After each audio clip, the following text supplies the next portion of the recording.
Hello everyone and welcome back. और आज हम लोग ब्रीथिंग की प्रोसेस को अच्छे से समझते हैं।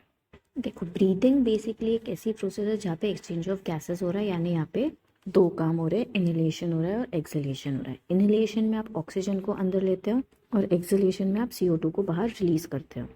तो ये जो प्रोसेस होगी ये होगी at the level of lung.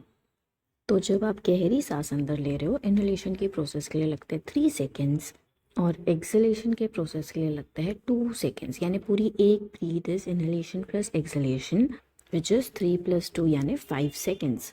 यानी 1 मिनट में अंदाज़ा आप 12 टाइम्स ब्रीथ करते हो। और अगर ब्रीदिंग रेट का एक एवरेज में दो तो वो होता है अंदाज़ा 12 to 16 टाइम्स पर मिनट। समझ आ गई बात?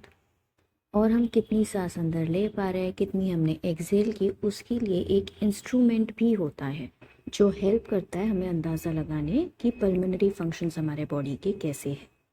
अब फॉर एग्जांपल ये हमारी लंग है और लंग के नीचे डायफ्राम होता है।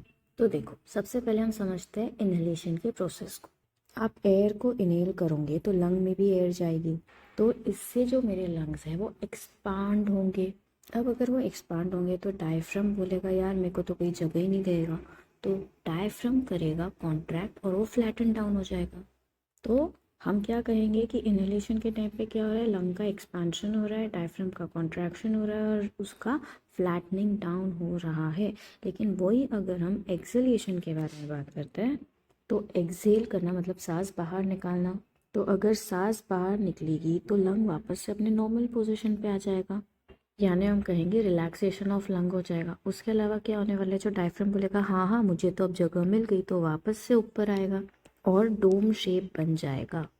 तो ये बहुत इंपॉर्टेंट क्वेश्चन है कि इनहेलेशन के टाइम पे लंग्स को क्या हो रहा है, एक्सहेलेशन के टाइम पे लंग्स को क्या हो रहा है, टोटल ब्रीथिंग रेट कितना होता है।